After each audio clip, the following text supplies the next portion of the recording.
Bueno, quería agradecer primero a todos los que han organizado este webinar, empezando, bueno, está Laura Pulido, Alejandro Chirino, Marco Solís. Quiero agradecer también a todos los disertantes, quiero destacar que hay gente que se está conectando desde el extranjero, como Adrián Chicato o Julio Ramírez, y también a los que no es de la asociación, que es a Jorge Geffner, que es una de las personas que más ha publicado sobre COVID en Argentina. La verdad es que creo que es un webinar que me entusiasma mucho. Es una continuación de toda esta serie de iniciativas para propagar y aumentar el conocimiento sobre la COVID, que empezamos hace 2 años. Empezaron a instancias de Carlos Luna, que fue el que dio el puntapié inicial. Me acuerdo en el consultorio de él, de haber sido febrero o marzo del año 2020, que estábamos pensando qué íbamos a hacer sobre el tema de la COVID, y en esa época pensábamos que era un problema que se iba a agotar en 3 o 4 meses. Bueno, no sucedió, realmente el problema todavía sigue errado de encima nuestro 2 años después. Pero en todo este tiempo pasaron un montón de cosas, y una de las cosas que pasaron es que este webinar se convierte en una de las primeras actividades que tenemos dentro del año de la neumonía.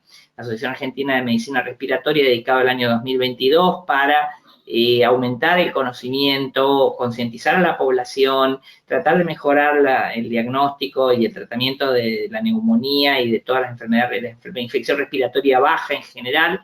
Y esta es una de las primeras actividades que estamos poniendo en marcha. Estamos muy esperanzados de poder generar varias acciones a la comunidad desde la asociación, y esperamos también de que esto tenga un impacto medible o un impacto por lo menos que podamos percibir en la comunidad, para poder llegar a que más personas tomen acciones concretas para disminuir primero la cantidad de gente que se contagia de neumonía o que se infecta, y la cantidad de gente que tiene complicaciones graves. Esperemos que nos pueda salir bien.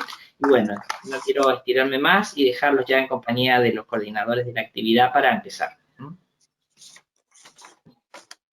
Muy bien, gracias Alejandro. Bueno, muy buenas tardes a todos. Vamos a empezar con el primer disertante del webinar, el doctor Oscar Rizzo, que es jefe del Departamento de Urgencias del Hospital de Rehabilitación Respiratoria María Ferrer y coordinador del Grupo de Fibrosis Quística del Hospital María Ferrer. La primera pregunta es, ¿cuánto dura el periodo de incubación y cuándo deja de contagiar un paciente portador de la variante Omicron? Bueno, gracias Laura, gracias por la invitación nuevamente. Es bueno volvernos a ver la cara después de un tiempo. Bueno, a ver, sabemos que esta variante, la Omicron, tiene una eficiencia muy alta en su capacidad para infectar células, cosa que se ve también en los tiempos para ser predominantes, mientras que a la Delta y a la Beta, a las variantes Delta y Beta, le llevó 3 meses. A la Omicron solamente con 1 mes le alcanza para ser predominante en los distintos países, lo cual implica una capacidad de transmisibilidad muy alta, y también se ve reflejado en su capacidad digamos, de un periodo de incubación acortado, lo cual la hace más peligrosa en el sentido que con menor tiempo de incubación es más la chance de contagiar. Las evidencias concretas de cuánto es el periodo de incubación real son difíciles. La mayor parte provienen de lo que se llama el estudio de la cena en Noruega, creo que era, donde 117 comensales fueron infectados en una cena de Navidad, digamos, allí sobre final en diciembre, de los cuales un número muy alto se infectó, y ellos, digamos, tuvieron un periodo de incubación, digamos, variable entre 0 y 8 días, pero la media fue de 3 días. Ese valor fue tomado, digamos, en muchas publicaciones. Del punto de vista concreto, es el valor que está. Hay que entender que es una media, es decir, hay gente que puede tener una incubación más corta, de 1 o 2 días, y hay incubaciones más largas, pero uno sabe que es una incubación un poco más corta que las que, por ejemplo, ha tenido la variante Delta o la variante Beta. En ese sentido, eso genera, por supuesto, mayor tasa de transmisibilidad y mayor chance de infectar a la población en general. Eso por un lado. La segunda parte de la pregunta es ¿cuánto tarda, digamos, cuánto tiempo puede contagiar. Bueno, esa es una pregunta más difícil de responder. Lo que uno sabemos es que si uno relaciona la carga viral con respecto, digamos, al tiempo, se ve que en general las cargas virales más altas ocurren en los primeros 2 o 3 días, después hay un descenso que no es absolutamente pronunciado, que inclusive pueden llegar a cargas virales de 14 o 15 días, pero probablemente esas cargas virales no sean contagiadas, digamos, no tengan la capacidad de contagiar, y es muy variable la capacidad de la carga viral a la que se llega y es dependiente de distintos factores, desde la edad de la persona, la cantidad de vacunas que esa persona manifieste. Lo que en general el CDC reporta es que la capacidad infectante está alrededor de los 3 días. Más allá de eso, si bien puede haber detección de carga viral, es probablemente no tenga capacidad de infectar a la población. Oscar, puedo preguntarte, y la opinión también del resto de los colegas, sobre esto, ¿no? Una de las medidas que más ha generado controversia fue la reducción, ¿no? En los periodos de cuarentena a 5 días, ¿no? Entonces, ¿qué pensás de esto y qué piensan el resto, ¿no? Sí. A ver, puedo dar mi opinión personal sobre el tema.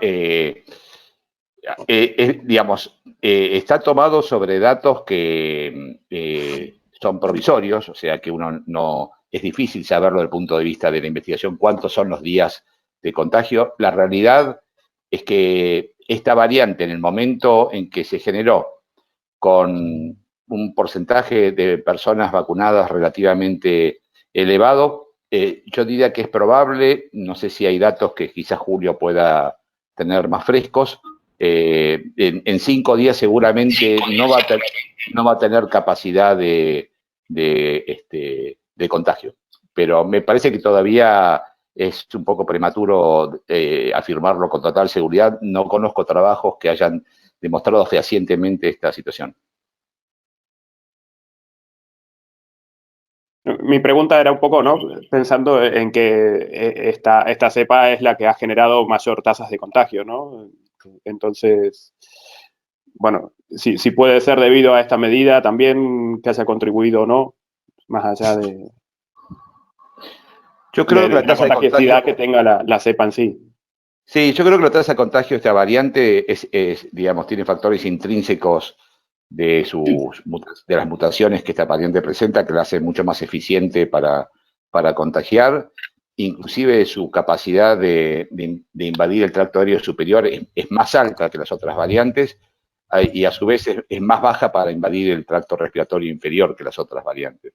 Es decir, que me parece a mí que entonces la mayor carga va a estar en las células epiteliales de la vía aérea superior y eso genera la posibilidad. Ahora, si así como la carga viral puede subir rápidamente aún en personas vacunadas, me parece que también disminuye rápidamente. Pero bueno, a mí no me parece disparatado poner 5 días como valor.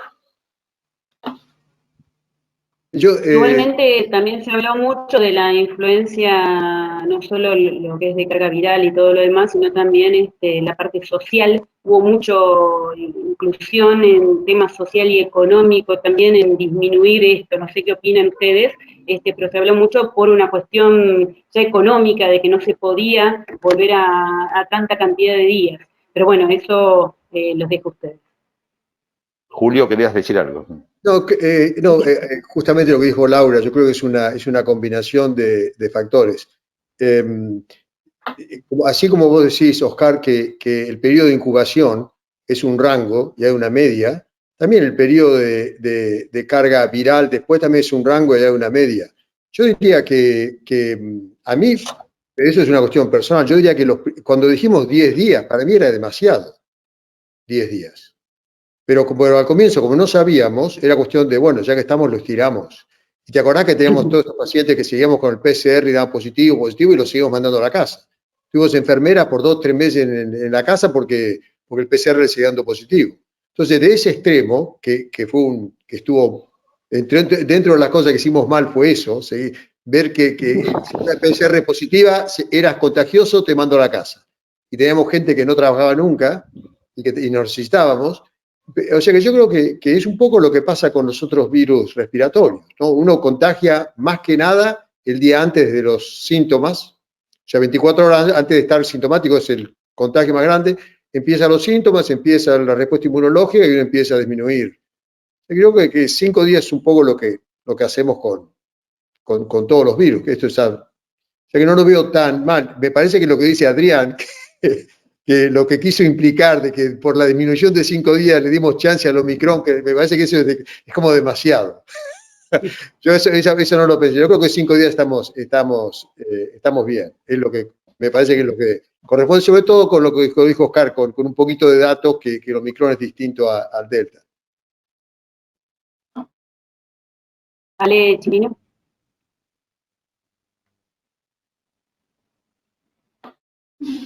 Estás muteado. Ahora sí. La frase más dicha en los webinars en los últimos tiempos, estás muteado.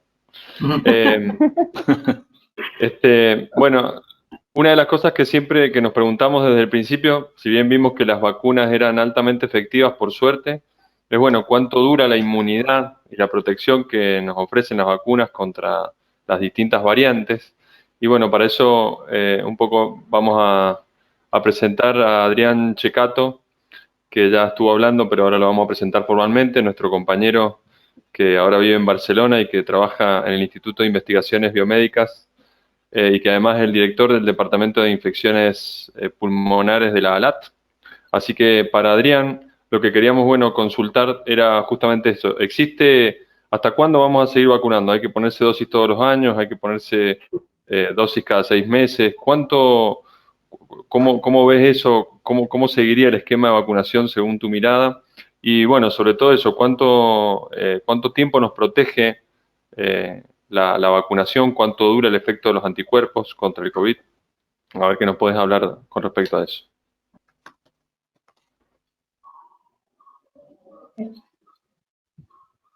Estás muteado, vamos a repetir la frase. Siempre quise decir eso. Lo que decía es que es una pregunta que probablemente nadie lo sepa, ¿no? Empezó diciendo que eran 2 dosis y ya vamos por la cuarta, ¿no? Ayer la noticia aquí fue que la Agencia Europea aprobaba la cuarta dosis en inmunocomprometidos, con lo cual probablemente vayamos a más. Yo creo que aquí hay 2 cosas. Una es el pensamiento, ¿no? de cuánto van a durar los anticuerpos y cuánto es necesario, ¿no? que duren. Yo creo que lo importante es completar los esquemas de vacunación en todo el mundo, ¿no? Tenemos que pensar que Omicron surgió en África, en Sudáfrica, y probablemente está relacionado con las bajas tasas de vacunación que haya. Con lo cual, creo que uno de los primeros puntos es incentivar a que sean 2 o 3 dosis, tengamos esquemas completos y mayores porcentajes en toda la población. Y luego, ¿no? Bueno, ¿cuánto van a durar? No sabemos. Sabemos que las primeras vacunas se dieron en agosto del 2020, ahora llevamos 18 o 20 meses, ¿no? Y llevamos 3 dosis que han necesitado, que la segunda dosis de las vacunas con ARN no llegaban a neutralizar, ¿no? Los anticuerpos que generaban no llegaron a neutralizar Omicron y se necesitó una tercera dosis. Sabemos que los pacientes que han tenido 2 dosis o 3 y han infectado son los que tienen mayor niveles de anticuerpos, pero mientras que sigan surgiendo nuevas variantes, probablemente tengamos que seguir vacunándonos. Y esto es lo principal, ¿no? Pensar que se deben completar los esquemas de vacunación en todo el mundo. Y aquí creo que hay que poner, ¿no? el énfasis.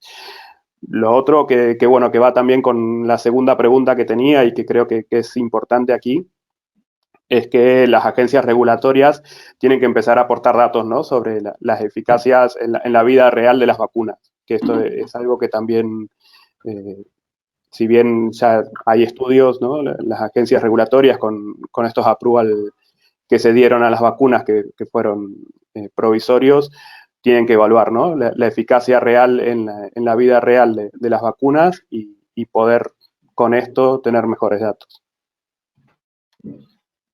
¿Puedo hacer un aporte? Sí, ¿cómo no? Alejandro, coincido absolutamente con lo que dice Adrián. El gran problema que tenemos con las vacunas, que se refleja en el surgimiento de Omicron en África, es la disparidad en el acceso a las vacunas. Y eso es una bomba de tiempo, presente y futuro. Es una asignatura enorme pendiente que no está resuelta, hay otros intereses. Entonces, el gran problema, porque hay una tendencia a creer que Omicron, incluso en el título del seminario de este webinar, Omicron es la última, es la quinta y última variante de preocupación. Y eso evidentemente se matiza bien con intereses políticos, intereses económicos y el deseo de cada uno de nosotros. Pero con el nivel de circulación viral hoy por hoy, realmente no hay ninguna seguridad que Omicron sea la quinta y última variante de preocupación de un virus que es muy especial. Si yo lo comparo con otros virus respiratorios, el sincicial respiratorio no cambia, y virus influenza cambia, pero tiene 2 o 3 mutaciones año a año en neuroaminidasa y hemaglutinina, y sin embargo acá tenemos la BA1, tiene 50 mutaciones, 30 concentradas en la proteína S, y la BA.2 tiene también otro conjunto. Es un virus extraño en cuanto a esta capacidad tiene. Como virus respiratorio, realmente es un virus único. Entonces, el primer problema es la distribución equitativa de vacunas, coincido absolutamente con Adrián. Segundo, que no surja una variante. Y tercero, seguimos sin entender cómo funcionan estas vacunas. No entendemos cómo funcionan. Una cosa es protección frente a la infección leve y otra cosa es protección frente a la infección severa. No sabemos, porque así como Omicron tiene una tremenda capacidad de evadir la respuesta de anticuerpos, tiene muy poca capacidad de evadir la respuesta T, que por naturaleza la respuesta de los linfocitos T es mucho más promiscua. Y hay un montón de trabajos que demuestran claramente que evade poco la respuesta T. En esa poca capacidad estará la resistencia a la contracción, a contraer una infección severa. Es decir, tenemos muchos conocimientos empíricos, pero SARS-CoV-2 nos ha desafiado un poquito. Estamos acostumbrados a hablar de vacunas esterilizantes, pero acá las vacunas, si vemos en función de Omicron, no son esterilizantes. Son vacunas muy efectivas, 2 dosis más refuerzo, muy efectivas en protección frente a la infección severa, y poco efectivas en relación a la protección frente a la infección leve, esa que se queda en tracto respiratorio superior. Entonces hay muchas preguntas.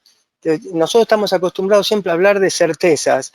Tendríamos que empezar a hablar y definir cuáles son las preguntas que aún no tienen respuesta. Nada más, gracias. Yo quisiera, para los que escuchan, porque bueno, tuve oportunidad de leerlo hace un par de días, resaltar cuál es el problema de Sudáfrica y de toda África, peor quizás, que el porcentaje de personas que tiene una dosis de vacuna, perdón, 2 dosis de vacuna, es de 28% nada más, y un 5% tiene una sola dosis.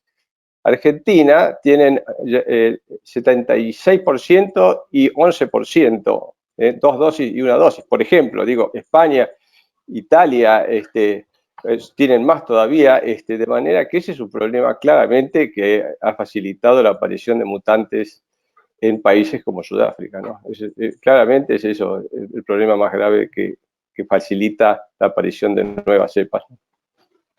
Sí, creo que lo que hay que enfatizar, ¿no?, es esto, que es esquemas completos, ¿no? Lo que en un primer momento se pensó que era una buena estrategia, ¿no?, dar una dosis a todos, quizás en su momento sirvió, pero bueno, ahora enfatizar que las personas que tengan una sola dosis tienen que completar el esquema, ¿no? También es esto, ¿no? Pero en África hay más personas que no tienen ninguna. Bueno, eso, sí. Son porcentajes muy bajos de personas vacunadas. Es decir, es que ese es el caldo de cultivo de futuras mutantes, seguramente. Totalmente. ¿Marco?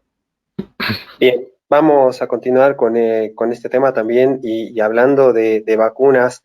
Vamos a continuar con el doctor Julio Ramírez, profesor de medicina del Departamento de Medicina de la Universidad de Louisville, de Estados Unidos.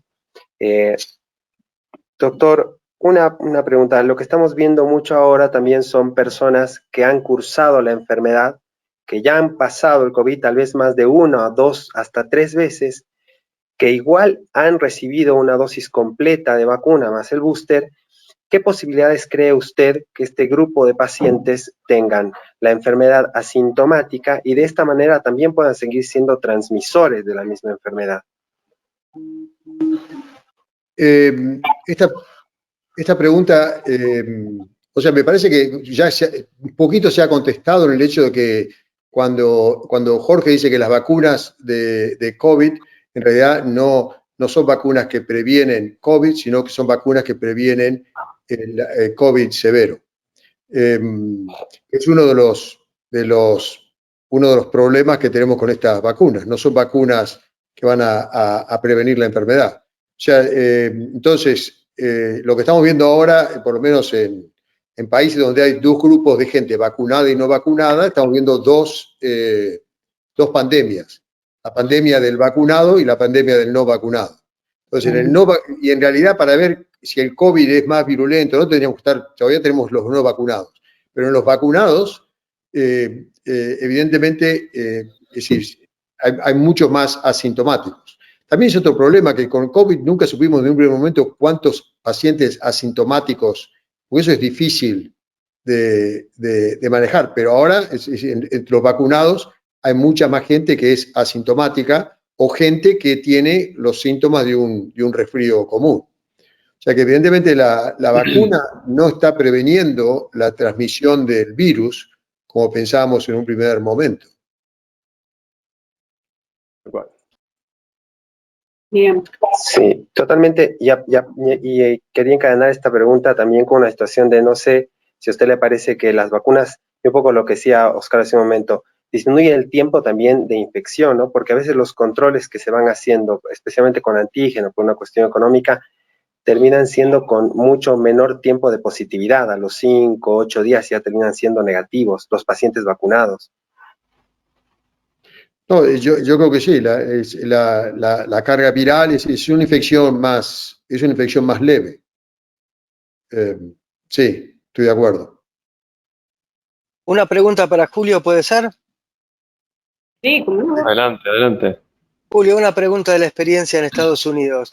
Nosotros tenemos Omicron, hoy por hoy 90, 90 y pico % en el país, y lo que tenemos es gente reinfectada, pero tipo en el mes de noviembre por Delta, y después reinfectada por Omicron. Ustedes van batallando con Omicron más tiempo. Hay algunas comunicaciones media informales por Twitter, pero de laboratorios serios, que hablan que la infección asintomática por Omicron desata una pobre respuesta humoral de anticuerpos. Nosotros en la Argentina, la pauta nacional es que si vos estás infectado por Omicron, estás infectado hoy, que sería por Omicron, esperás 90 días para darte la dosis de refuerzo. Entonces tenés 90 días, esa es la pauta. Ahora, si la respuesta inmune que induce la propia infección es leve, cosa que nosotros no tenemos data local porque es muy reciente, la verdad que esa pauta de 90 días no sería la adecuada. ¿Ustedes tienen constancia de reinfección Omicron y luego nuevamente Omicron? Es muy interesante porque, viste, con el Omicron y con tanto test que ahora hacemos de antígeno, en realidad no sabemos, estamos hablando de un Delta atrasado, un Omicron que ya volvió, pero sí cosas anecdóticas que estamos viendo, porque supuestamente ya hace un mes que el 95% de lo que se juega en Estados Unidos es Omicron, o sea que prácticamente uno no tendría que testear. Y dice, bueno, es Omicron. Y lo que estamos viendo es mucha gente que sobre todo enfermedad, sobre todo porque uno encuentra el asintomático cuando hay una persona de la familia que tiene el resfrío, dolor de garganta, y se testean todos. No dice, oh, sí, los 4 de la familia había 3 asintomáticos y uno estaba con el resfrío. Y después, a las 2 o 3 semanas, de nuevo, de los 5 de la familia hay 3 de nuevo con COVID. Y antes era Omicron y ahora de nuevo pocos síntomas. Es como que se está viendo esto primero nos preguntamos, ¿cómo puede ser? Si ya tuvieron todos Omicron hace 3 semanas, ¿por qué vuelven a tener ahora? O sea que a lo mejor la explicación puede ser esa, que sea tan leve y uno no desarrolla anticuerpos como pasaba con con las otras variantes anteriores. Sí, porque no podíamos explicar gente, sobre todo lo que estamos viendo en chicos que tienen Omicron y después vuelven a tener Omicron y algunos de la familia de los grandes, cuando uno tiene un grande ya ahí tiene resfrío, dolor de garganta, fiebre, pasa 2 o 3 días en la cama, todavía los grandes, pero los chicos van con Omicron y siguen jugando a la pelota como si nada. No sé si quisiera tirar un comentario. Coincido. Sí. Pero, o sea, que estamos viendo reinfección por Omicron. O sea, que yo creo que lo que estamos, la idea es que probablemente no desarrollemos alguna gente no desarrolla reinfecciones. Y gente que estaba vacunada, ¿no? También, eso pone la gente que estaba vacunada. Bien. Justamente ahora voy a pasar a la doctora Gisela Martín y seguimos con el tema, ¿sí? La doctora es médica pediatra, especialista en neumonología infantil del Hospital Italiano de Buenos Aires y ex secretaria del Comité Nacional de Neumonología Infantil de la Sociedad Argentina de Pediatría. Doctora, una de las preguntas justamente siguiendo con este tema, ¿sí? Es que acá en Argentina en un momento se evidenció un aumento, ¿sí? De las hospitalizaciones por la variante Omicron en niños versus Delta. ¿Esta es entonces una variante letal o es más dañina o es más leve en los niños? ¿Qué piensa usted? Omicron como que explotó después de los últimos meses de la primavera en adelante, comenzamos a ver niños más comprometidos significativamente, ¿no? Creo que todo lo que en adultos han sido vacunados, el grupo pediátrico, que fue el que comenzó con la vacunación más tardíamente, fueron los que más se comprometieron. Realmente con Omicron lo que estamos viendo es que son cuadros mucho más leves, obviamente, pero muy febriles, con gran congestión, algunos con odinofagia y otros absolutamente con nada, tal cual como comentaba recién el doctor Julio, que alguno de la familia comenzaba, o ahora en el verano algún profe de la colonia fue positivo y todos los niños que los testearon fueron positivos y estaban todos corriendo y jugando en las colonias y los aislaron a todos. Pero sí hemos visto con Delta, al inicio del mes de noviembre, muchos niños pequeños internados por neumonía. Un aumento significativo, si bien en la edad pediátrica el compromiso es mucho menor que en el resto de las personas adultas y comprometidas que han tenido, pero sí veníamos viendo adolescentes obesos con neumonía multifocal y complicación severa, internaciones en el transcurso del otoño-invierno y antes de la prevacunación en adolescentes, y después vimos los niños pequeñitos, menores de 4 años, con internación por neumonía, que no veníamos viendo ni se venían aislando ningún virus respiratorio en realidad antes del primer semestre de este año pasado. En estos últimos 2 meses y medio hubo una internación significativa de menores de 4 años. Muy poquitos con cuadros de severidad, es menos del 0.6% de la letalidad en los niños muy pequeños, pero sí se ha visto mayor compromiso. Y seguimos viendo, lamentablemente, algún grupo de estas personas que, si bien algunos niños por edad quizás no necesitaban vacunación, muchos tenían que ver con entornos familiares no vacunados. Que si bien son pocos, no son poco significativos para el caso puntual, ¿no? De que le toca. Bien. Y específicamente los niños vacunados versus no vacunados, ¿vieron alguna diferencia? Prácticamente hay un gran porcentaje de niños vacunados y los chicos han tenido cuadros mucho más leves, sí, o han tenido fiebre o han sido asintomáticos. La mayoría de los asintomáticos o con fiebre de 1 o 2 registros en el día, pero muy buen estado general, han estado vacunados. Bien. Perfecto. Yo diría que ese es el problema de ver la virulencia, en todos lados, la virulencia de Omicron. Porque como en la gente vacunada no pasa nada, pero nosotros tenemos un grupo significativo de no vacunados y en los hospitales todavía la sala de cuidados intensivos tiene suficientes casos del ventilador, con distrés respiratorio, de la gente no vacunada con Omicron. O sea que si bien aparentemente es menos que el Delta, no es una variante que no pone al paciente en cuidados intensivos con distrés respiratorio. Por eso es interesante ver que hay muchos más chicos con neumonía admitidos con Omicron y con las otras variantes nunca tuvimos chicos, los chicos nunca estuvieron vacunados. Y nunca estuvieron tan severos. Exacto. Gisela, Por eso ¿puedo la hacer pregunta.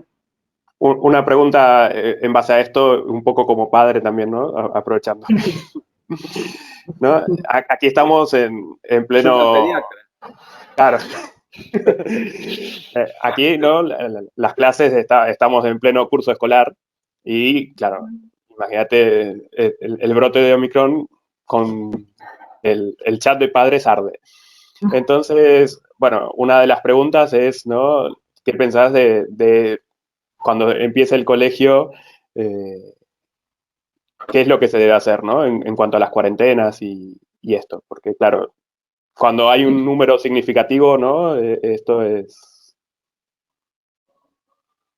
Nosotros acá alentamos la vacunación. Por suerte, digamos, a partir de los 3 años ya están aprobadas vacunas que son seguras y quizás después nos explayamos posteriormente con este tema, pero alentar la vacunación y obviamente alentar todo tipo de vacunación. Lo que hemos tenido en pediatría es en la época, en el año pasado, inicio de pandemia 2020 y que se fue arrastrando en el año 2021, fue un retraso en el calendario de vacunación, con lo cual estamos preocupados con rebrotes virales de todo tipo, que en el año 2020, que en Argentina tuvimos una cuarentena eterna de niños y sin escolaridad, que eso es un gran problema, no hubo infecciones respiratorias en los niños.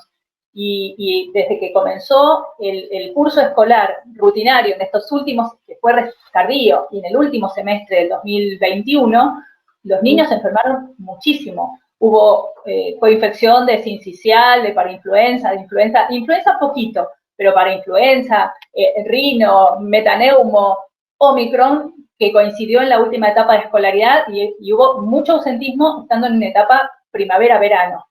Con lo cual, tenemos que estar alerta en nuestro otoño-invierno, alentar al máximo el cumplimiento de todo tipo del esquema de vacunación, que aún está atrasado, porque se atrasó en un 50% del calendario oficial, que en nuestro país tenemos un calendario muy amplio de vacunación. Los niños y los adolescentes no están cumpliendo los calendarios de vacunación y estamos preocupados por las coinfecciones y la severidad de ellas. Con lo cual, vacuna antigripal, vacuna contra el COVID en los que corresponda, vacuna al núcleo familiar, porque uno hace vacunación en nido aún para los bebés pequeños, y alentar el uso de mascarillas adecuadas. Acá, bueno, las mascarillas quirúrgicas diseñadas para niños de tamaños más pequeños, que incluso tienen dibujitos, que son fáciles de que lo toleren para el uso escolar. La verdad que lo que estamos viendo en los niños es que dan cátedra de cómo se debe usar el barbijo. Vienen al consultorio, se lo ponen correctamente. Si los tengo que revisar, le digo, ¿te lo puedes sacar, por favor? Y me miran, pero yo no me tengo que sacar el barbijo. Y le digo, te reviso, yo te digo, todo el equipo de protección te revisa y te lo vuelves a poner. Perfecto. Y tienen 3 años, 4 años. Y se lo ponen y se lo sacan con una cancha, tienen sus sujetadores que se lo sacan como para comer en el jardín y se lo vuelven a colocar perfectamente. Y te piden el alcohol en gel después que se lo colocaron. Entonces, bueno, trabajo mucho con las mamás en los consultorios y los pediatras, todos trabajamos mucho en que le pongan barbijos que sean cómodos, que tengan los sujetadores con clips, los que tienen lentes que se les complica muchísimo, los más chiquititos, cómo manipularlos, que le pongan barbijos que sean cómodos, que los higienicen. Bueno, creo que en el chat de padres, que algunos a veces tenemos ganas de silenciar, los que somos profesionales de la salud y papás en los chats, pero tenemos que seguir haciendo como estas cosas domésticas, de explicar cómo tienen que usar barbijos y que mascarillas que sean cómodas, prácticas, adecuadas. Hemos visto unas de neopren que son imposibles que los nenes los tengan puestos, que no se les adaptan, que les generan muchísimas dermatitis. Los nenes son muy secretores, están húmedas, dejan de cumplir su función, algunos tienen muchos diseños, pero no cumplen la función. Entonces, bueno, quizás me extendí un poquito, pero la verdad que hay que ser claros con eso, vacunación y uso de mascarilla. Muchas gracias, Gisela. ¿Ale? Bueno, vamos a convocar a nuestro querido maestro, el doctor Carlos Luna, por todos conocido. Bueno, el doctor Luna es profesor titular de medicina y consultor de la Universidad de Buenos Aires y además es el director de la carrera de especialista en neumonología y bueno, un poco nuestro padre espiritual. ¿No es cierto? Sí, Rizzo es el abuelo de ustedes también. Siempre hay una pelea a ver quién es el padre y quién es la abuela. La madre espiritual, sí. Bueno, está bien. Estoy muy contento de ser el padre de ustedes. Sí, tal cual.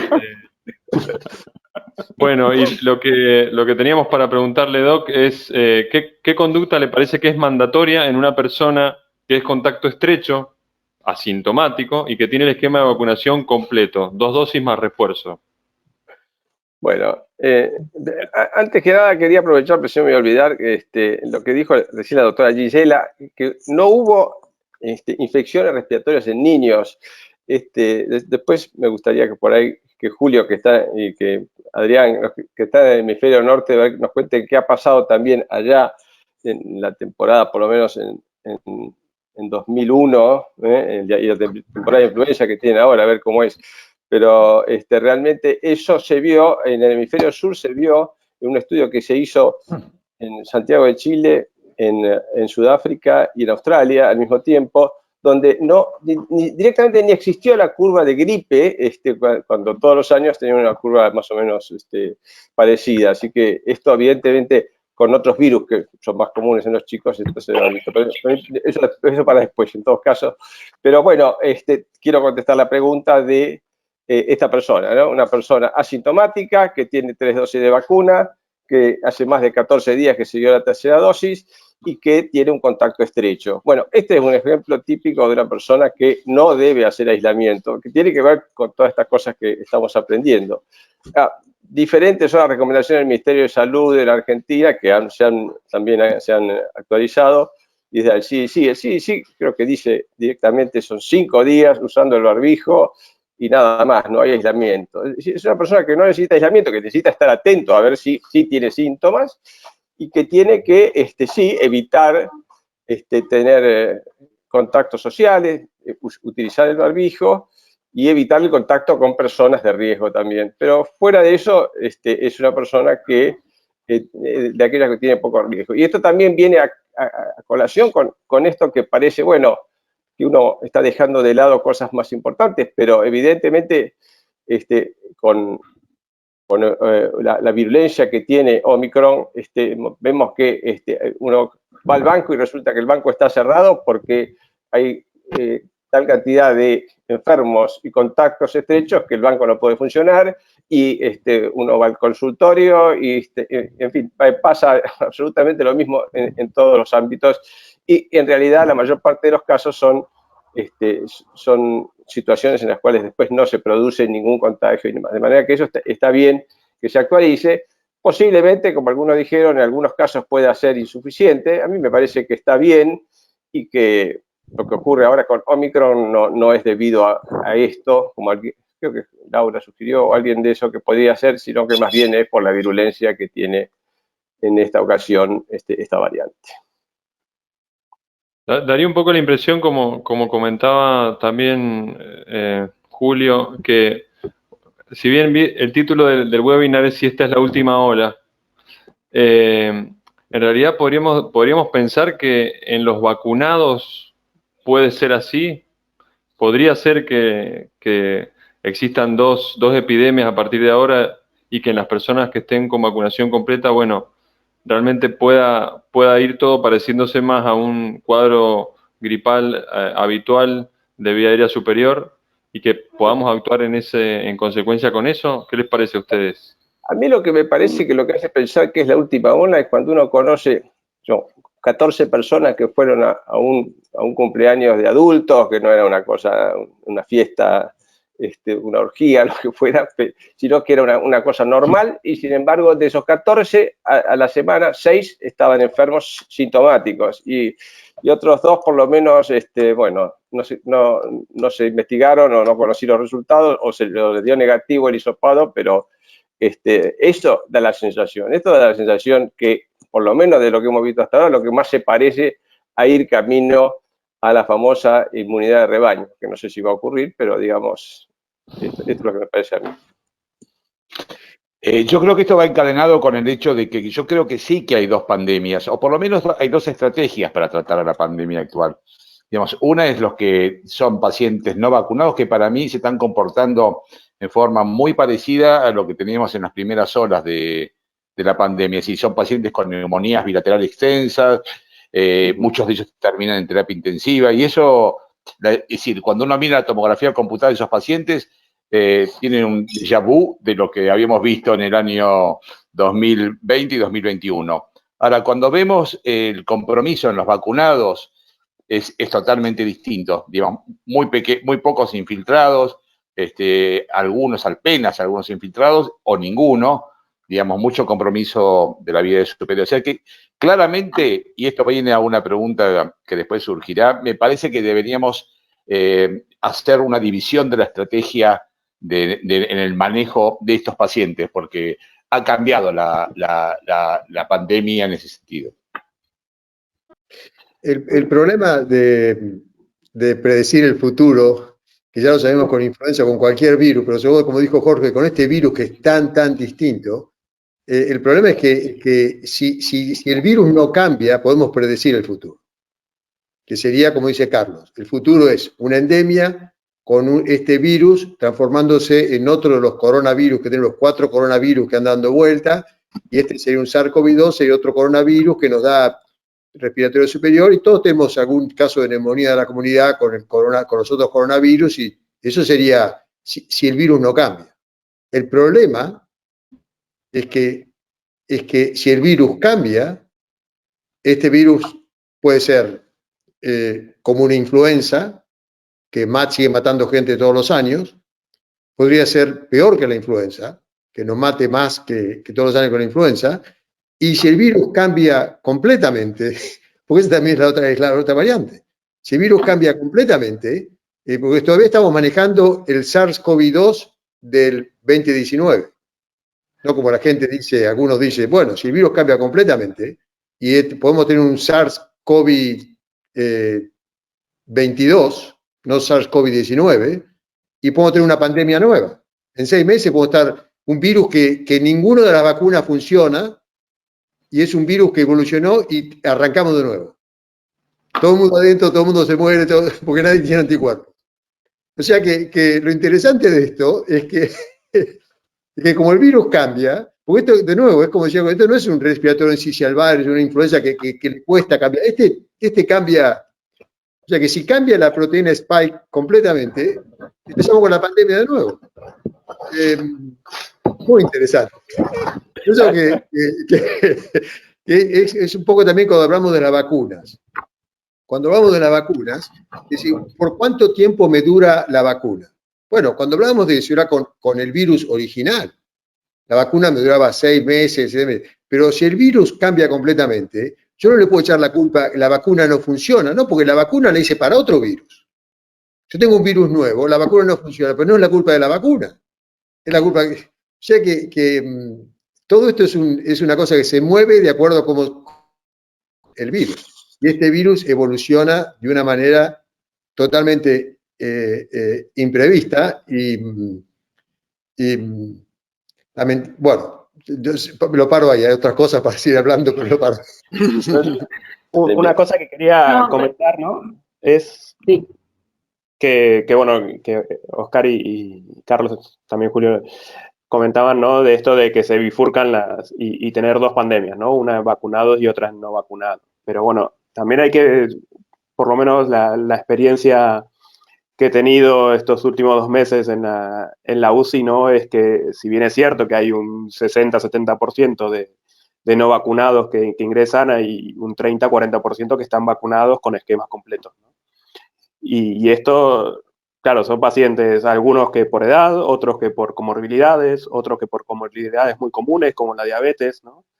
También los tenemos en la UCI, con lo cual, claro, es una población que está en riesgo, más allá de que pueda cumplir con todos los esquemas de vacunación que tenemos. Yo creo que eso es muy razonable, porque no nos olvidemos que en la segunda fase de la enfermedad no depende tanto del virus, sino de la capacidad inmunológica de cada uno de los pacientes, y eso no cambia. No lo cambia la vacuna tampoco. O sea que si un paciente tiene alguna enfermedad que lo predispone para tener una respuesta inmunológica alterada, la va a seguir teniendo aún con todas las vacunas que tenga, sobre todo teniendo en cuenta que estas vacunas no previenen, diríamos, la adquisición del virus en ese sentido, ¿no? Así que me parece sí que vamos a seguir teniendo en mucha menor escala pacientes que van a tener cuadros severos. Además, que uno piensa, ¿no? Bueno, si el paciente ya no respondió a 2, 3 dosis, ¿por qué va a responder a la cuarta, no? También. Bien. Y siguiendo, le queríamos hacer una pregunta a la doctora Patricia Aruj, que es staff de neumonología en el Instituto de Investigaciones Médicas Alfredo Lanari de la Universidad de Buenos Aires, es docente adscripta de la Facultad de Medicina de la Universidad de Buenos Aires y es especialista en fibrobroncoscopía y ultrasonografía pulmonar. Doctora, justamente siguiendo con la charla que iniciaron los doctores, ¿sí? Queremos preguntarle que ¿cuándo justamente podemos decir que la pandemia de COVID pasa a ser una enfermedad endémica? ¿Sí? ¿Cuál es la diferencia entre ambas y qué significa? Bueno, muchísimas gracias por la invitación. Muchas de las cosas se trataron sobrevolando. Te voy a contestar esa pregunta, o voy a intentar contestarte esa pregunta, porque ojalá yo tuviera la respuesta, que no la tengo. Hay como varias aristas. Una que me interesa profundamente porque, bueno, para mí es nueva, es que este tema de epidemia, pandemia, endemia, hace muy poco yo por lo menos me interioricé acerca de un nuevo término que es la sindemia. Y en realidad la Federación Mundial de Asociaciones de Salud Pública, que no sabía ni que existía, instó en su momento a la OMS a intentar tratar el tema COVID con una aproximación sindémica. El término sindemia, que no me lo preguntaste, pero intento aclarar, es una aproximación antropológica que se llevó a este tema de salud, en donde hay una sinergia de epidemias. ¿Y eso qué significa? Bueno, un poco lo que todos están diciendo. ¿Por qué este virus se puede o no se puede gripalizar? ¿Por qué tiene un comportamiento diferente a otros? Y eso tiene que ver con la sinergia de enfermedades que son transmisibles, enfermedades no transmisibles, como mencionaba recién Adrián. ¿Por qué el impacto es diferente? Y bueno, porque las comorbilidades son diferentes. Pero aparte por factores que no son biológicos, sino que son sociales y que tienen que ver con la desnutrición, que tienen que ver con la pobreza, que tienen que ver con el mal acceso al sistema de salud, que tienen que ver con sistemas de salud no fortalecidos, que tienen que ver con que algunos países tengan 90% de vacunados y otros tengan 10 y aparezcan ahí la zoonosis y el origen de este tipo de virus. Entonces, excede un poco el decir esto tiene un comportamiento predecible, porque no hay factores predecibles, porque no hay factores estándar en el mundo. Entonces, en la medida en que todo esto va a tener, se va a potenciar, esa es la grandeza de este término, que es mucho más que la suma de estos factores, sino que es la multiplicación de una forma en donde ninguna estrategia puede ser común porque el comportamiento en África va a ser distinto que en Portugal, que tiene una alta tasa de vacunados. Entonces hace que las aproximaciones no puedan ser similares. Después tiene que ver con lo que vos concretamente preguntabas, Laura, tiene que ver con si la circulación es estable y hay una circulación estacional a nivel de una población, como puede ocurrir con la gripe en los meses de otoño-invierno, o si esto trasciende las fronteras y entonces ya la epidemia es una pandemia, como se llama la pandemia de COVID. Pero la aproximación sindémica lo que alertaba era que en la medida en que el mundo no sea solidario en muchos de estos factores, va a ser difícil que haya un cambio de gestión que pueda conformar a todo el mundo. Vale decir, no va a haber una única estrategia porque no es igual y es muy difícil. Entonces, cuando en España se preguntan si hay que hacer un cambio de estrategia porque para conseguir resultados diferentes hay que hacer estrategias diferentes y hay que hacer una gestión de daños y no una gestión de crisis en la sexta ola y no como en la primera, esto puede funcionar en algunos lugares pero no en otros, y es un poco lo que dijeron recién. O sea, por qué en 2022 tenemos algunos brotes o algunos países que aparecen como en el 2020. Y esta es una respuesta, no es la respuesta, no tengo la respuesta de cómo va a continuar, pero bueno, esta es la que me gustó elegir para comentar y ponerle un nombre a un poco todo lo que estaban diciendo los expertos. Muchas gracias, Patricia. Marco. Bien, vamos a continuar con el doctor Jorge Hefner. Él es profesor titular de Inmunología en la Facultad de Medicina de la Universidad de Buenos Aires e investigador del CONICET. Doctor, una pregunta que creo que realmente es bastante polémica también en el común denominador de la gente. ¿Cambia la sensibilidad de positividad en antígenos en los vacunados? No, la sensibilidad de la técnica de antígeno es mucho más pobre que la técnica que es de gold standard, que es la PCR, mucho más. Hay distintos kits que incluso ahora se complica con Omicron. Por ejemplo, algunos siguen siendo válidos, otros no, porque no reconocen bien el antígeno. Si están el antígeno embebido en la matriz es básicamente ese. Pero digamos, la técnica tiene una sensibilidad que es mucho menor a la que PCR. Primero, mucho menor. El gran problema con la técnica de antígeno son los falsos negativos. Desde el punto de vista epidemiológico, alguien se hace el test del antígeno, aunque no sea especialista en el ámbito familiar, domiciliario, lo hace. Si da positivo, se asume como positivo. Puede haber algunos falsos positivos, pero no tiene peso numéricamente. El asunto son los falsos negativos. Entonces, dependiendo del kit, algunos hablan de que tenés un 50, un 60, un 65% de efectividad en la pesquisa de los positivos. Ahora, ¿cómo pesa la vacunación?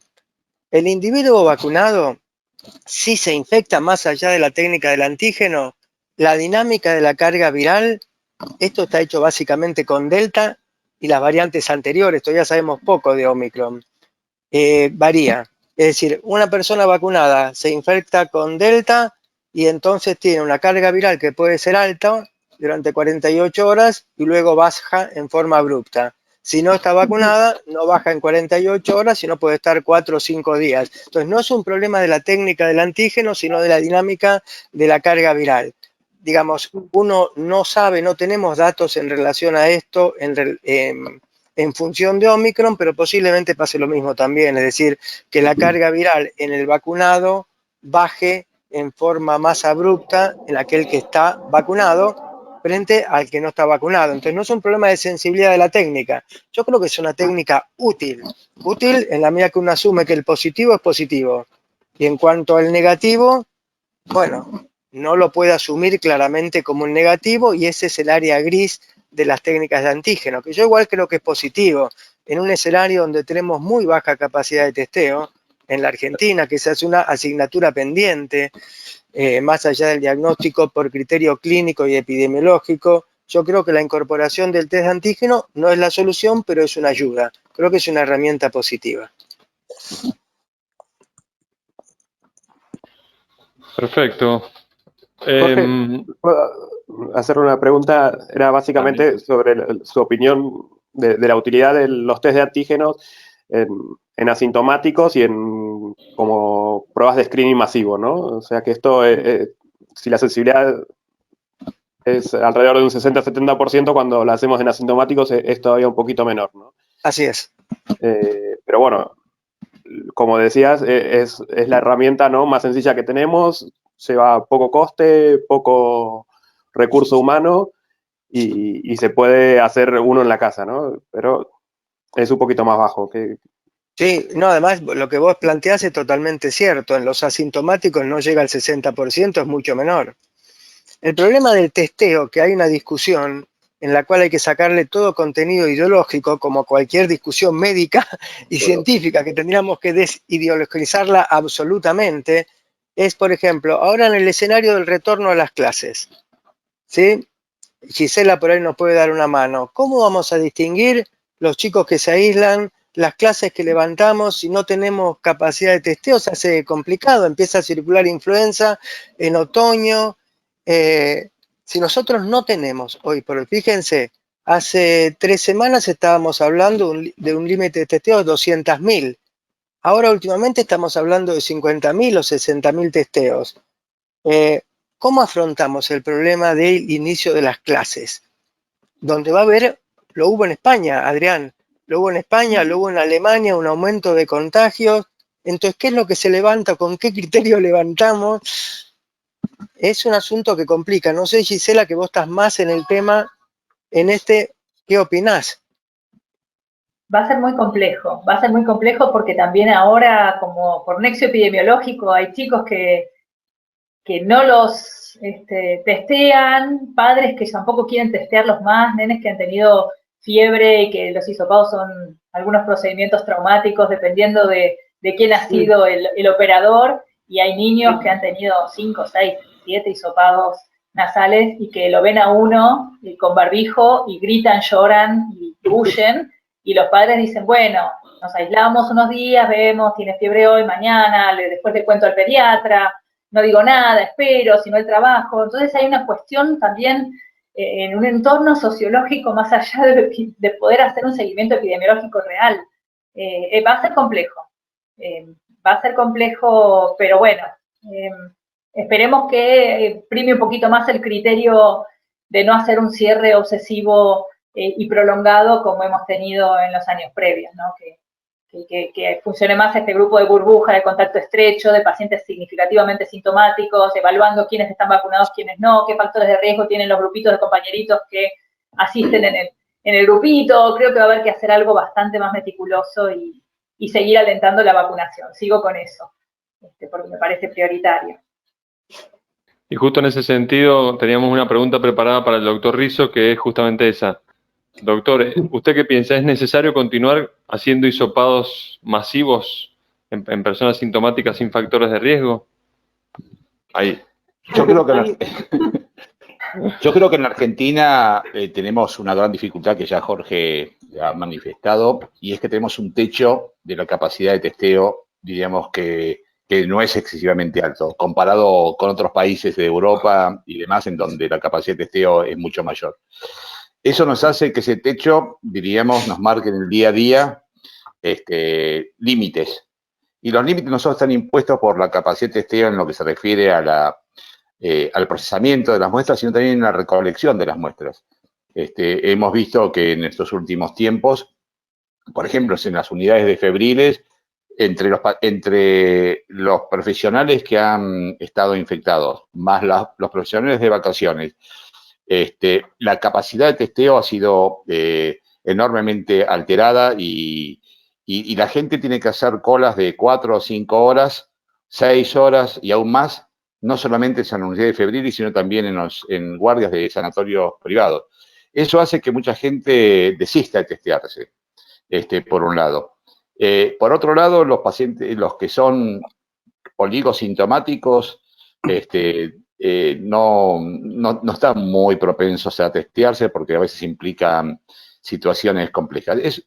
La realidad es que cuando nosotros testeamos y decimos que, por ejemplo, como hubo en estos días 45.000 positivos, o como hace un tiempo atrás que llegamos casi a los 100.000, la cifra real de positivos debe estar 3 o 4 veces mayor que esa.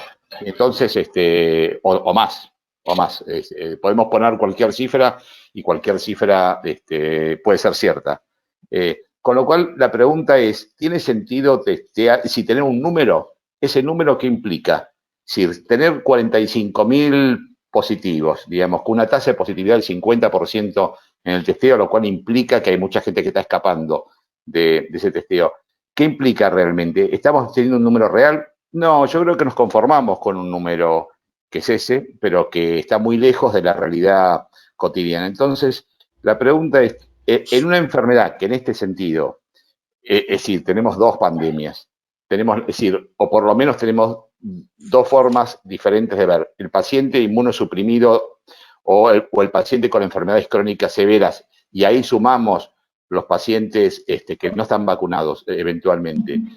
A esos me parece que tiene sentido poder hacer un testeo adecuado.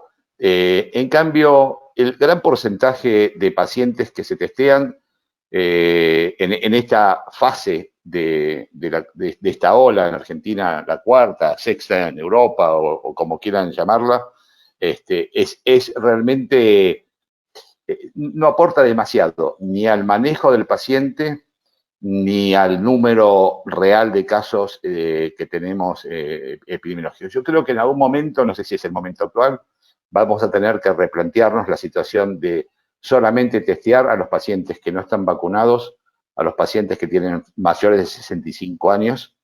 A Carlos hay que testearlo, a mí también. Digamos, y dejar quizás de testear a los demás. Esto tiene un problema que ya lo hemos hablado y lo hemos dicho muchas veces y lo hemos conversado con Alejandro. Es, si no testeamos, no aislamos. Eso también es cierto. Y ahí tiene que ver un poco si uno puede actuar sobre la responsabilidad individual de la población, que creo que, digamos, sigue siendo relativamente baja.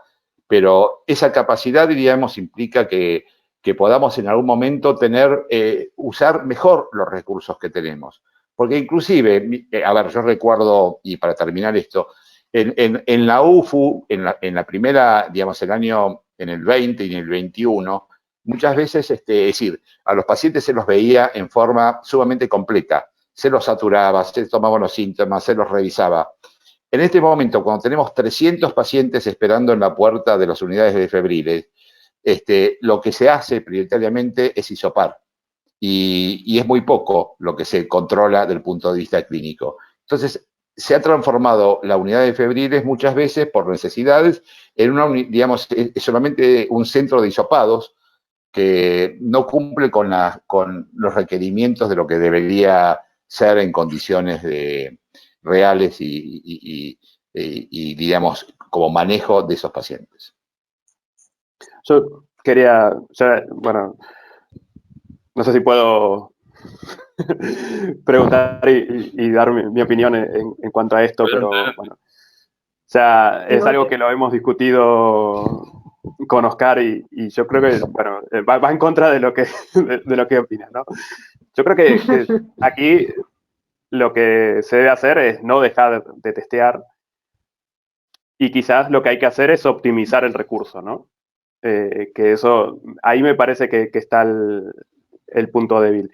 ¿Por qué es importante testear? Porque, como venimos discutiendo, de este virus sabemos muy poco y cada mes a mes nos va sorprendiendo, con lo cual perder los datos creo que es algo que, por ejemplo, no sabríamos que existe Omicron si dejamos de testear, ¿no? Porque, por ejemplo, no descubriríamos si hay nuevas variantes y cómo se va comportando. Primero esto, y luego, ¿no? ¿Qué medidas son efectivas y qué no? Como yo decía, todavía de las vacunas sabemos desde hace 20 meses, ¿no? Y todavía nos falta conocer más de cómo actúan y cómo la población responde. Y esto creo que todavía faltan datos, ¿no? Sobre efectividad en la vida real de las vacunas a gran escala. Y esto para mí es algo que es importante. Y voy a responder rapidito porque si yo no digo dejar de testear absolutamente, digamos, yo creo que habría que testear con un criterio más selectivo, pero esa es la única, digamos. No, a ver, es un punto razonable, ante cuando ya lo sé. El sistema se desborda, ¿no? Igual la gente se deja de testear por sí sola, ¿no? Porque si uno va y hace 4 horas de cola, se va a su casa, ¿no? Y no se testea, con lo cual... Pasa. Sí. Se justificó por la crisis que vivimos cuando tuvimos 150.000 casos. Eran 80% positivos. Ahora estamos en 30 y pico, 40%. La escasez de recursos justificó esto y lo seguirá justificando en el futuro si es necesario. Pero no hay duda que mejor es conocer qué tenemos que no conocer. A mí me cuesta mucho decir que no hay que testear tampoco, ¿no? No, yo digo, a ver, optimizar el recurso. Perdón. Oscar en ningún momento dijo que no había que testear. Y el problema que estamos viendo acá es que tenemos que separar la parte médica, que es la parte médica, y la parte epidemiológica, donde puedo hacer lo que puedo hacer. Entonces, tenemos que separar. Vamos a hablar, nos ponemos el sombrero de médico y hablamos de... Después, la parte epidemiológica es la realidad de lo que tenemos. Y después viene la parte epidemiológica, viene la parte ética. Porque yo te digo que por ejemplo, los antivirales, no hay antivirales para nadie. O sea, para muy poca gente acá en Estados Unidos. Los antivirales. Todo el mundo está muy contento, pero no hay. Entonces, bueno, ¿a quién se lo damos? Ya ahí empezamos con una cosa que es la parte epidemiológica. Porque yo, desde mi punto de vista, si tengo un antiviral que funciona, se lo doy a cualquier persona que tiene un virus. Para eso es un antiviral. Pero acá tengo que empezar a ver a quién se lo doy y a quién no se lo doy. Ya empieza una parte epidemiológica. Y después viene la parte, es decir, en estos momentos, acá, porque eso lo estamos discutiendo, se discute mucha gente, es decir, bueno, ¿a quién se lo doy? Bueno, a los que tengan COVID, que pueda andar mal con COVID. El inmunocomprometido, está bien, se lo damos al trasplantado. O si no, al que no se vacunó. Pues esos son los que andan mal. Entonces después viene la otra parte. Pero escúchame, si vos no te quisiste vacunar, ahora tengo 10 antivirales y te lo voy a dar a vos. En vez de dárselo al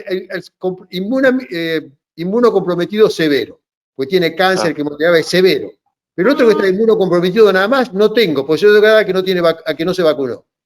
Pero eso es una parte, después será la parte ética. Yo diría que, desde el punto de vista médico, si tengo un antiviral, se lo doy a cualquier persona que pueda andar mal con COVID. Punto. Si yo veo que sos gordito, sos esto, te lo doy. Pero después está la parte de la realidad de toda esta pandemia, que ha sido un desastre, que es, lo tenemos que hablar de epidemiología, y después a quién ventilo, a quién no ventilo, a quién le pongo el todo, a quién, y ahora hasta con los remedios, a quién le doy el medicamento. A ver quién va a ir al hospital o no. Viste, es decir, son las recomendaciones del CDC. El severo, inmunocomprometido severo, ahora que no tenemos anticuerpos monoclonales suficientes. Inmunocomprometido severo o el que no está vacunado. Hay mucha gente acá que dice, escúchame, ¿viste? Si no estás vacunado, anda a vacunarte. Pero bueno, ese es otro tema que no queremos hablar. Pero yo creo que Oscar está hablando de la realidad epidemiológica, no médica, epidemiológica. No hay suficiente testeo, bueno, tenemos que testear.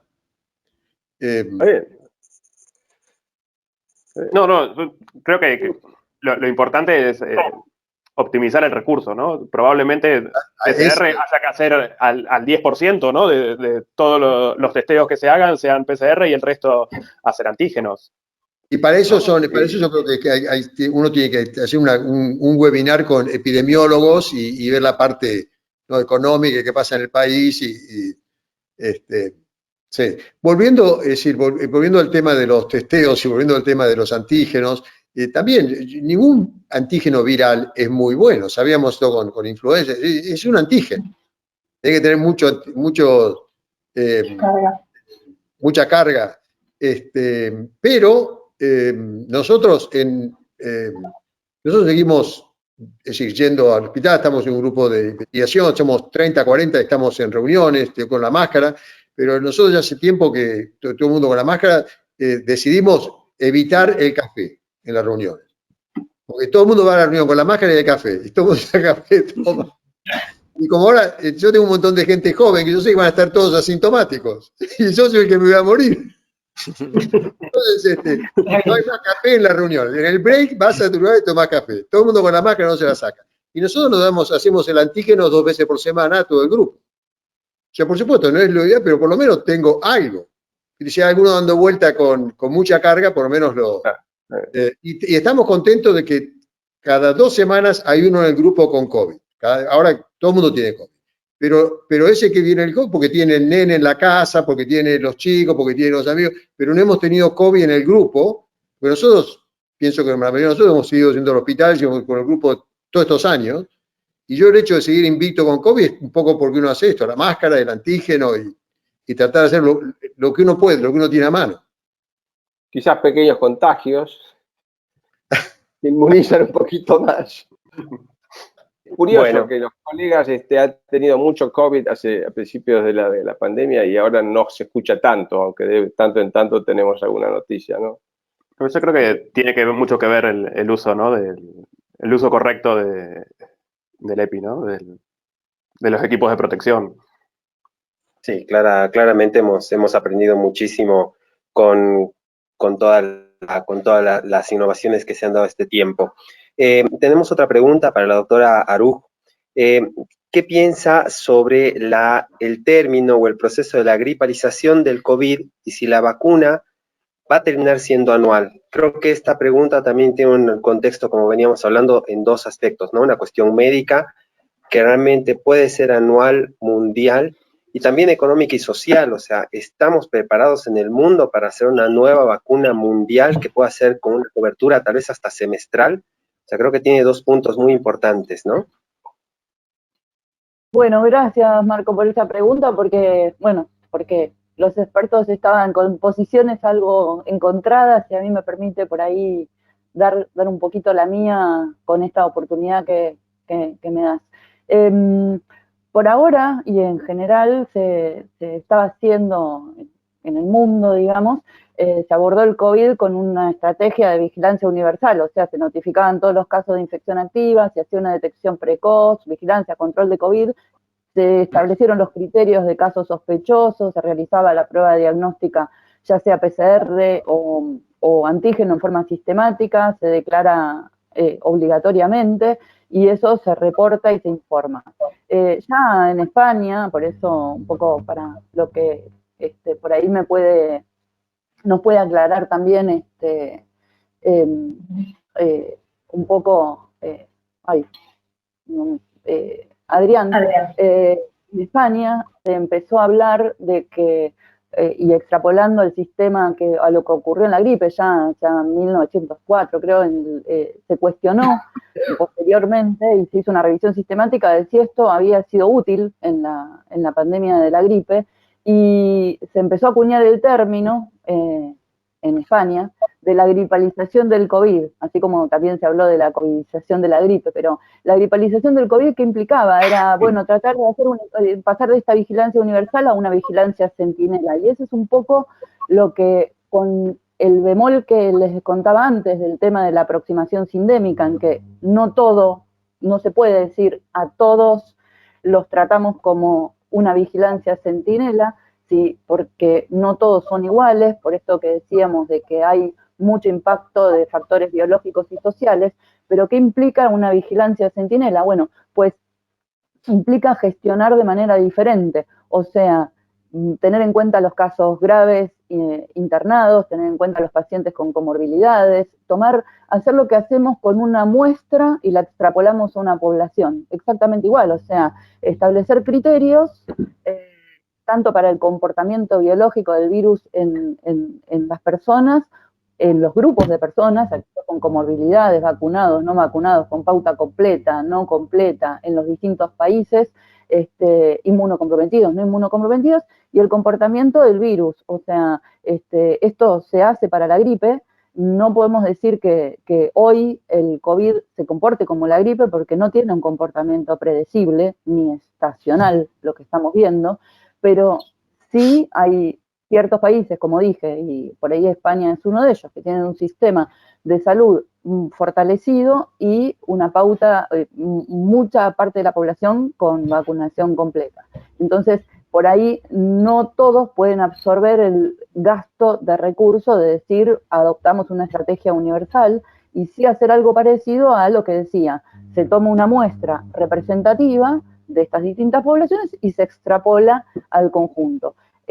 Por default, de alguna manera, cuando nos sobrepasaron los casos, hemos caído en eso y no fuimos los únicos.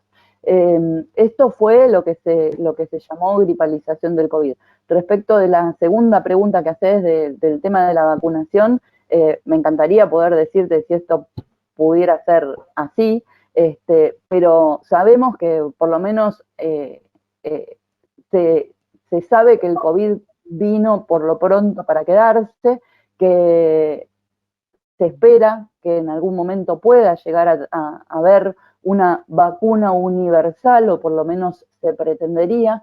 Existen intereses como en Moderna, de hecho ya hay un estudio de fase 2 que está publicado en Lancet, en donde se administró la vacuna de la gripe junto con la vacuna de COVID, y se evaluó la respuesta de anticuerpos, y esto se está evaluando, si bien la vacuna de COVID no es universal, ni va a ser universal, ni hay una homogeneidad en el mundo como para decir, bueno, listo, esperamos lo que pasa en el hemisferio norte y lo extrapolamos nosotros a la Argentina. O sea, es difícil contestarte esto, pero sí hay interés en que esto ocurra, y Moderna, digamos, ya está desarrollando o intentando desarrollar esa estrategia.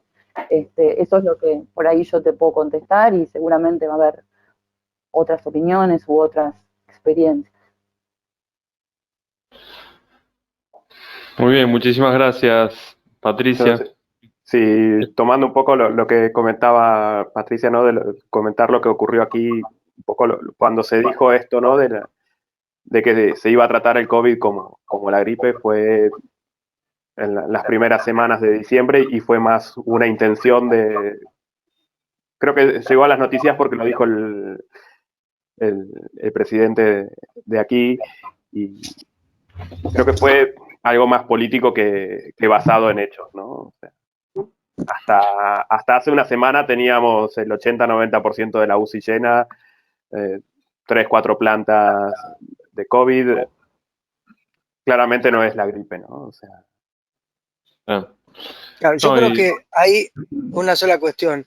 Rescato lo que decía Patricia y lo que dice ahora Adrián, que yo veo un contraste en lo que es el mundo político, más allá de las ideologías de los gobiernos, y es el mundo de la salud. Y creo que nosotros tenemos la responsabilidad, un poquito retomando lo que decía Julio, que nosotros no sabemos cuál es el futuro de COVID y cuál es el futuro de SARS-CoV-2. Porque la verdad que si alguien hubiera dicho que después de la variante Delta surja una variante Omicron con más de 50 mutaciones y 30 mutaciones solo en la proteína S, y con un nivel de transmisibilidad de hecho en los hechos comparable al sarampión, la verdad que no era una perspectiva, que uno diga una perspectiva probable, y sin embargo nos desayunamos con eso. Entonces, es como que el mundo político está trabajando más en el escenario de la perspectiva más favorable, pero el mundo de la salud debe alertar que esa perspectiva, que ojalá, porque es la que todos queremos, no es una perspectiva segura. Porque si no, quedamos desarmados en cuanto a las medidas, en cuanto a las discusiones, en cuanto a la debida reflexión que nos debemos en política sanitaria, creo. Sí, me parece que a lo largo de toda esta excelente charla se ha visto cómo la medicina en esta pandemia ha sido hackeada un poco por la parte social y económica, ¿no? Que bueno, nos hemos visto peleando con argumentos médicos en discusiones políticas o económicas, y creo que bueno, la pandemia ha hecho eso, ha hecho digamos, ha puesto en tensión a todo el mundo. Una de las cosas que todos hemos estado de acuerdo en esta... ¿Puedo hacer un comentario? Diga. Que estoy totalmente de acuerdo con vos, que el problema es que la parte médica se mezcló con lo de política y económica. Pero para mí el mayor problema es que la parte política y económica, había científicos que estaban mintiendo por la parte política y económica. Así con es. los expertos. Pues yo no tengo problema que un político me mienta, porque yo ya lo aprendí de chiquito. Es decir, cuando un político miente, cuando abre la boca, entonces no hay problema. Pero que un tipo como Fauci, como el director de NIH, que esa gente mienta, entonces ya se me viene todo el mundo abajo. Ese fue el problema que tuvimos en esta pandemia. ¿Viste? Porque acordate que hablamos de que este virus es un Superman. Acordate que al comienzo, cuando empezamos con todo esto, la posibilidad de que el virus se había escapado del laboratorio era 0%. Y si vos decías que vos tenías un 1%, eras un loco, psicópata, bla, bla, bla, y toda esa historia. Ahora, para mí siempre fue más del 0%. Ahora que hay un, ¿y cómo se explica que ahora casi todos los virólogos que saben dicen que probablemente un 90-95% que se escapó del laboratorio? ¿Qué? La gente del NIH no sabía cuando esto empezó que no era 0%, o sea, te lo están mintiendo. Y el problema es que la gente, ha mentido gente que no tenía que mentir. Y la OMS... No había que usar máscaras, no era necesario usar máscaras. Eso no lo dijo un político, lo decía la gente del CDC, que no había que usar máscaras. Entonces, eso ha sido el problema de esto. Sí, estoy de acuerdo con vos. En la parte económica y política, la gente mintió, y el problema más serio es que científicos también mintieron. Sí, bueno, un poco una de las cosas que dio mucho revuelo fue la discusión con respecto al proceso de desarrollo de las vacunas. Entonces queríamos preguntarle al doctor Hefner qué opinaba, si se saltearon pasos en el desarrollo de las vacunas para COVID. No, yo Esa es creo una que no pregunta que la gente sí, se no hace, ¿no? se saltearon pasos, se aceleraron realmente los pasos, se aceleró mucho lo que son los trámites burocráticos, el hecho de acercar a las autoridades regulatorias en la medida que iban avanzando cada una de las fases, se invirtió muchísimo dinero y se aprovechó mucho la experiencia previa en áreas de investigación básica, por ejemplo, que llevó al desarrollo de estas vacunas muy buenas como son Pfizer y Moderna, con una tecnología que antes no vimos. Quizás el único alerta que podría darse con esto es que, bueno, digamos, no tuvimos tiempo de ver qué pasaba en una fase 3 extendida, es decir, al tercer, cuarto, quinto año, pero la verdad que ahí hay un problema de criterio, que íbamos a estar 4 o 5 años sin aprobar ninguna vacuna. En la historia de la vacunología, el 98-99% de los efectos asociados a vacunación se vieron en el primer mes, en los primeros 2 meses. Hablo de la vacuna antisarampiónica, las vacunas que anduvieron mal, vacuna antisarampiónico penoso, polio, vacuna contra sincicial respiratorio, cuando se probó una inactivada con formaldehído. Entonces, bueno, siempre es un compromiso. Yo creo que no se salteó nada esencial.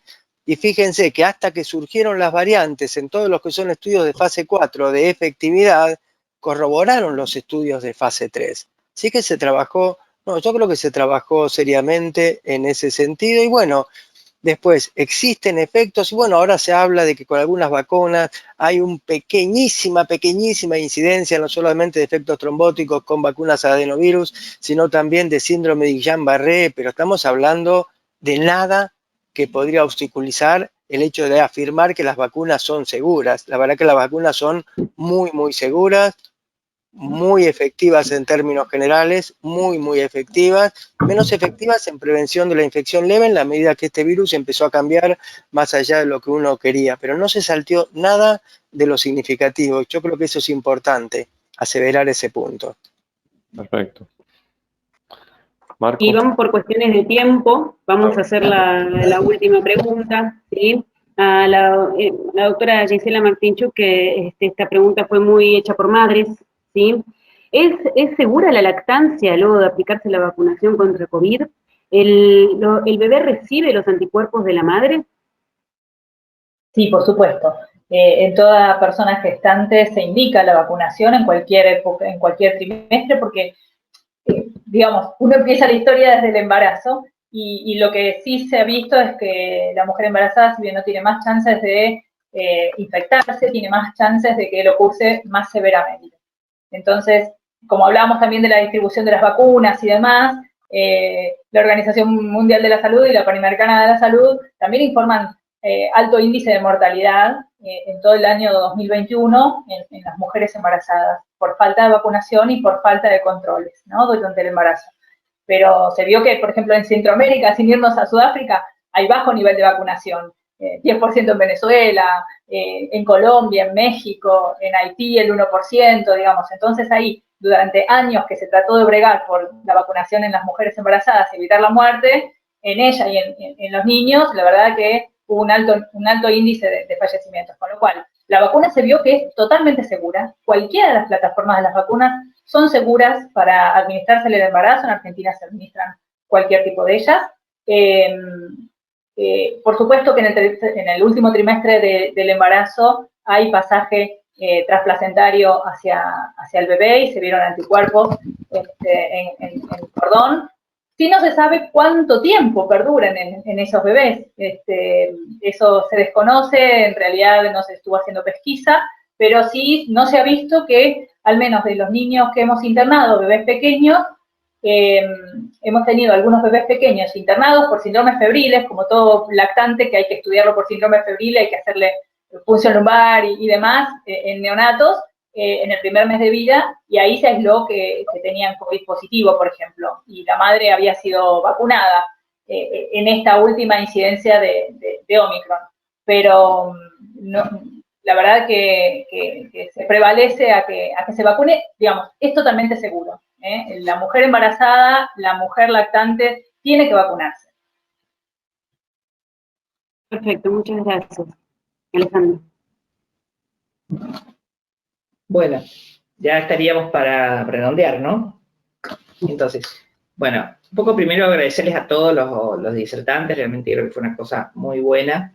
Yo siempre cuando doy charlas sobre COVID termino con una frase que saqué de una publicación en Lancet que decía que cuando una persona dice que está segura de algo en COVID, es mejor no creerle, porque todos los días uno recibe nueva información y lo que uno estaba muy convencido al principio después no resulta no ser tan cierto. O también, como dijo Julio, hay gente que tuerce la información, ¿no? A mí me sigue preocupando la magnitud de la infodemia y me sigue preocupando la magnitud de personas que veo que tienen preocupación, reticencia a vacunarse en particular, o que siguen todavía negando la existencia del virus o de la pandemia. Más allá de eso, es una cosa que a mí me preocupa mucho y que creo que tenemos que seguir trabajando desde la asociación para difundir esto. También creo que el otro flanco que tenemos que seguir trabajando desde la asociación es lo que estamos haciendo esta noche, que es actualizar información. Así que agradezco muchísimo, en concreto sé que los que se han conectado del extranjero por ahí están desafiando los horarios para poder estar en esta Adrián, son medianoche, Adrián. Sí. Aquí es medianoche. Un momento, me da miedo preguntarlo. Bien. Pero agradecer una vez más, y creo que esto, como digo, es uno de los, no sé si es el puntapié inicial del año de la neumonía, porque ya hemos hecho algunas cosas desde el 1 de enero, pero creo por lo menos una de las actividades más importantes, y quiero agradecer una vez más a Laura, a Alejandro, a Marco, todo el trabajo de preparación de esto, y una vez más a todos los disertantes por la participación. Así que muchas gracias nuevamente, y siempre asociaciones estamos abiertos a recibir las consultas de ustedes y las preocupaciones, y tratar de ver si este tipo de actividades sirven, seguirlas haciendo, y además tratar de mejorarlas con el paso del tiempo. Perfecto. Muchas gracias a todos y muy buenas noches. Buenas noches a todos. Gracias. Que estén muy bien, hasta luego. Chao.